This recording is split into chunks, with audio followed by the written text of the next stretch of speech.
వ్యక్తులకు పట్ల ప్రజల్లో వ్యతిరేకతను గమనించి వాళ్ళపైన వేటు వేయడము అన్నది కన్నా వాళ్ళని తప్పించి వాళ్ళని పొలిటికల్గా అకామిడేట్ చేశారు ఏదో రూపంలో. కొంతమంది మొదట్లో తిరగబడ్డా మళ్ళీ తర్వాత వైసీపీలోకి వచ్చేసారు. ఉదాహరణకు మీకు మంగళగిరిలో ఆళ్ళ రామకృష్ణారెడ్డి ఒక ఎగ్జాంపుల్. సో ఇలా డ్యామేజ్ను ముందుగానే జగన్మోహన్ రెడ్డి ఇండియా టుడేకి ఇచ్చిన ఇంటర్వ్యూలో చెప్పాడు. మేము ముందుగానే ఎక్సర్సైజ్ మొదలు పెట్టడం వల్ల అనివార్యంగా కొంత అసంతృప్తి ఉంటుంది. రాజకీయాల్లో ఉన్నవాళ్ళు ఎన్నికల్లో గెలవాలని, ఎన్నికల్లో పోటీ చేయాలనేది వాళ్ళ లక్ష్యంగా ఉంటుంది. సీట్ రానప్పుడు అసంతృప్తి అనివార్యంగా ఉంటుంది. ఆ అసంతృప్తిని బయటపడటానికి, ఆ అసంతృప్తిని తగ్గించుకోవటానికి సమయం ఉంటుంది. అందుకే ఆ ఎక్సర్సైజ్ ముందు పెట్టడం జగన్మోహన్ రెడ్డికి అడ్వాంటేజ్ అయింది. అప్పుడు టీడీపీ, బీజేపీ, జనసేన కూటమి ఏర్పడలేదు. టికెట్ల సంగతి ఎక్కడిది. సో అందువల్ల వారు అప్పుడు ఎద్దేవా చేసుకుంటూ వచ్చారు. సో టీడీపీ అనుకూల మీడియాలో కూడా పతాక శీర్షికలు వేశారు. వైసీపీ గందరగోళం అయిపోతుంది, ఒక బీసీ ఎంపీకి టికెట్ రాకపోతే బీసీలకు అన్యాయం చేశారు, ఒక ఎస్సీ ఎమ్మెల్యే టికెట్ రాకపోతే ఎస్సీలకు అన్యాయం చేశారు, ఇలా సామాజిక వర్గాలను అణచివేస్తున్నారు అని మొదలుపెట్టారు. సో ఈ మొదలుపెట్టిన తర్వాత అది కూడా ఆర్గ్యుమెంట్కు బేస్ లేదు. ఇప్పుడు కర్నూలు ఎంపీ పోతే బీసీకి అన్యాయం అయిందని, ఓ చిత్తూరు ఎమ్మెల్యే పోతే ఎస్సీకి అన్యాయం చేశారని. కానీ అక్కడ బీసీ ఎస్సీలో కన్నా కూడా వ్యక్తుల ఆధారంగా, వారి గెలుపు ఓటముల పైన అంచనాల ఆధారంగా వైసీపీ వాళ్ళకు టికెట్లు ఇవ్వడము ఇవ్వకపోవడం అనేది నిర్ణయం తీసుకుంది. ఆ అంచనా కరెక్టా రాంగా అనే దానిపైన భిన్నాభిప్రాయం ఉండొచ్చు. అంచనా సరిగా చేశారా లేదా అని. సరిగా చేయకపోతే వాళ్ళే నష్టపోతారు, సరిగా చేస్తే లాభపడతారు. కానీ టికెట్ ఇయ్యని వారి కులాన్ని మొదలుపెట్టి ఇంకో అన్యాయం చేసిన ఆ కులానికి మొదలుపెట్టారు. కానీ రియాలిటీ ఏంటంటే ఒక్క కులం వల్లే కాదు. ఇప్పుడు కోటంరెడ్డి శ్రీధర్ రెడ్డి ఎస్సీ కాదు, బీసీ కాదు కదా.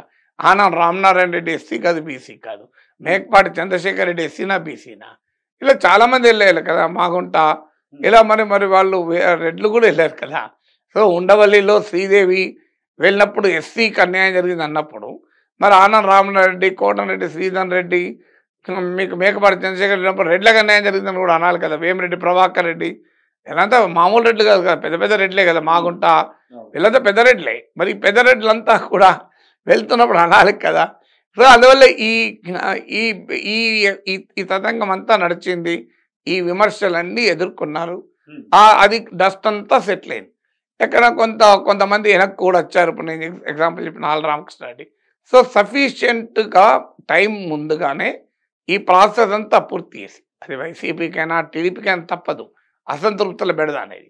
But how do you manage it అనేది చాలా clear. Disaster management strategy, political disaster management. At least నువ్వు మిటిగేట్ చేయగలగాలి. మొత్తాన్ని ప్రివెంట్ చేయడం ఎవరి తరం కాదు, కానీ మిటిగేట్ చేసుకొని mitigation plan, political mitigation plan పకడ్బందీగా చేసుకున్నారు. దాంతో ఇప్పుడు మేమంతా సిద్ధం అని జగన్మోహన్ రెడ్డి కార్యక్రమం మొదలుపెట్టే నాటికి ఈ డస్ట్ అంతా సెటిల్ అయిపోయింది. ఇప్పుడు ఎక్కడ దుమ్ములేస్తలేదు, ఎక్కడ జగన్ బస్సుకు అడ్డుపడి వైసీపీ నాయకులు, కార్యకర్తలు మీ సంగతి తెలుస్తా మాకెందుకు టికెట్ ఇవ్వలేదు అని గోలగోల చేయడం లేదు. తర్వాత జగన్మోహన్ రెడ్డికి ఉన్న ఇంకో ఎటువంటి అంటే వైసీపీ ఎలోన్గా సోలోగా పోటీ చేస్తుంది కనుక. సో ఇక్కడికి వచ్చే వరకు టీడీపీ, జనసేన, బీజేపీకి వచ్చే వరకు ఒకటి, ఈ కూటమి ఆలస్యంగా ఏర్పడింది. ఇది మొదటి సమస్య. ఈ కూటమి ఆలస్యంగా ఏర్పడడమే కాదు, కూటమికి ఒక ప్రాతిపదిక కూడా లేదు. ఎందుకు కూటమి ఏర్పడింది అంటే ఆన్సర్ లేదు. రాష్ట్ర ప్రయోజనాల కొరకు అని చెప్పినా మన అందరికీ తెలిసి రాష్ట్ర ప్రయోజనాల సంబంధమే లేదు. రాజకీయ ప్రయోజనాల కొరకు ఈ కూటమి కట్టారు. టీడీపీ, జనసేన కూటమి కోమం ముందస్తుగా కొంత ప్రిపరేషన్ ఉంది. చంద్రబాబు నాయుడు జైల్లో ఉన్నప్పుడే పవన్ కళ్యాణ్ అనౌన్స్ చేశాడు.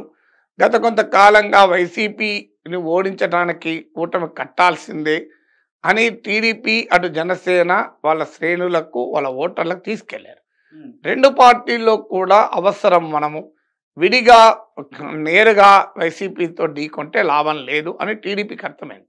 సో లేదంటే ఏ పార్టీ కూడా పొత్తులు పెట్టుకోదు కదా.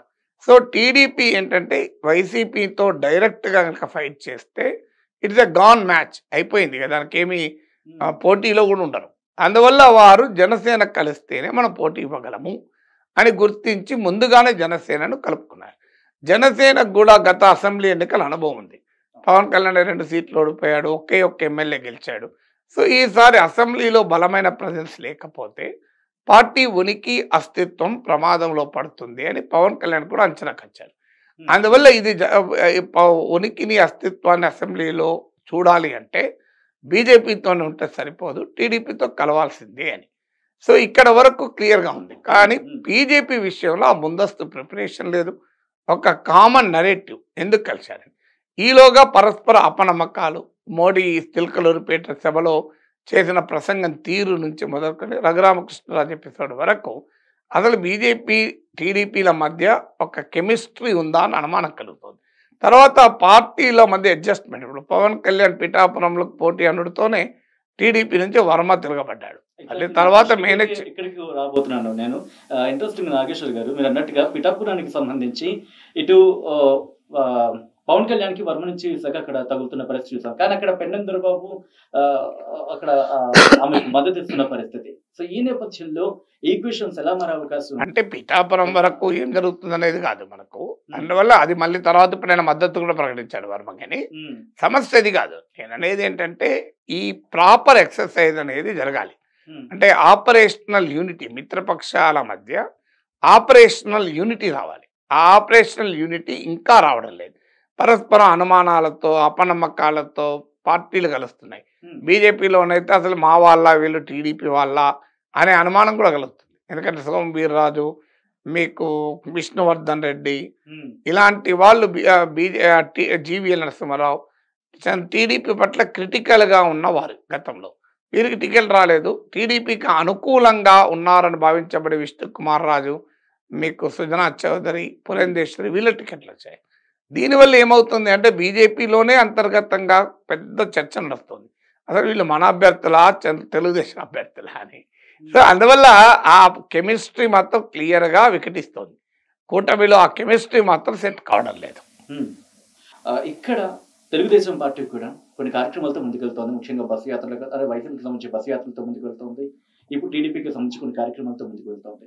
వీటిని ఎలా చూస్తారు? ఇవేమైనా ఇంపాక్ట్ చూపించే అవకాశం ఉంటుందా? ఇంపాక్ట్ ప్రతి ఈవెంట్ను మనం కొలవలేము ఇంపాక్ట్. కానీ ఓవరాల్గా ఎన్నికల ప్రచారం మనకు అర్థం కావాల్సింది ఏంటంటే వైసీపీ ఏమో జగన్మోహన్ రెడ్డి ప్రభుత్వము అనుసరించిన పథకాలు వీటిని ప్రధానంగా చేసుకొని నా ప్రభుత్వం ఇంకో ఈ పనులు చేసింది, మీరు ఓటేయండి అని జగన్మోహన్ రెడ్డి తన ఎన్నికల సభల్లో పదే పదే చెప్తున్నాడు. అఫ్కోర్స్ అదే సమయంలో టీడీపీ పైన జనసేన పైన విమర్శలు చేస్తున్నాడు. సహజంగా ప్రత్యర్థులపైన విమర్శలు లేకుండా ఎవరి ప్రచారం ఉండదు.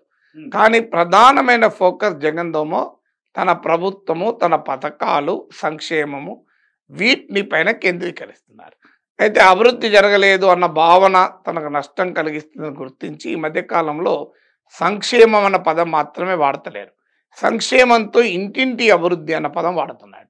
సో అందువల్ల ఆ పొలిటికల్ ఆ పర్సెప్షన్ మార్చాలి అనేటువంటి ఒక లక్ష్యంతో టీడీపీ, జనసేన, బీజేపీ కూటమిలో వాళ్ళ ప్రధానంగా చెప్పుకుంటున్నది హామీలు అవి చెప్తున్నా జగన్మోహన్ రెడ్డికి ఎందుకు ఓటు వేయకూడదు చెప్తున్నారు. అదొక్కటే సరిపోదు. ఇప్పుడు ఎప్పుడైనా ప్రతిపక్షంలో ఉన్న వాళ్ళు సహజంగానే అధికారంలో ఉన్న వారిపైనే టార్గెట్ చేసి క్యాంపెయిన్ చేస్తారు. అధికారంలో ఉన్నవారు తమ ప్రభుత్వం గురించి చెప్పుకుంటారు, అందులో తప్పలేదు. కానీ కేవలం జగన్మోహన్ రెడ్డికి ఎందుకు ఓటు వేయకూడదు చెప్తే సరిపోదు. ఇప్పుడు దేశంలో కూడా ప్రతిపక్షాలు చేస్తున్న ఏంటి, మోడీకి ఎందుకు ఓటు వేయకూడదో చెప్తున్నారు, ఇండియా కూటమికి ఎందుకు ఓటు వేయలేదో చెప్పలేకపోతున్నారు, అది కన్విన్స్ చేయలేకపోతున్నారు. మాకెందుకు ఓటు వేయలేదని చెప్పకుండా ఎదురువాడికి ఎందుకు ఓటు వేయలేదు అని చెప్పేది నెగిటివ్ క్యాంపెయినింగ్. ఈ నెగిటివ్ క్యాంపెయినింగ్ అన్ని సందర్భాల్లో సక్సెస్ కాదు. బాగా ప్రజా వ్యతిరేకత ఉన్న సమయంలో ఎవడన్నా కానీ అధికారంలోకి రాని, వీళ్ళు మాత్రం రాకూడదు అని 1977లో ఎమర్జెన్సీ టైంలో అభిప్రాయం ఉండేది. అలా ఎలా బలమైనటువంటి అభిప్రాయం ఉన్న సమయంలో తప్ప సాధారణంగా పలానా వాళ్ళకి ఎందుకు ఓటేయకూడదని చెప్పడంతో పాటు అది చెప్పాలి, చెప్పకూడదని కాదు, కానీ నాకెందుకు ఓటేయాలో కూడా చెప్పాలి. అంటే చంద్రబాబు నాయుడు పాలనలో ఇంకా ఈ మంచి జరిగింది, ఈ చంద్రబాబు నాయుడు మళ్ళీ వస్తే ఈ మంచి జరుగుతుంది అని చెప్పగలగాలి. అది వీరి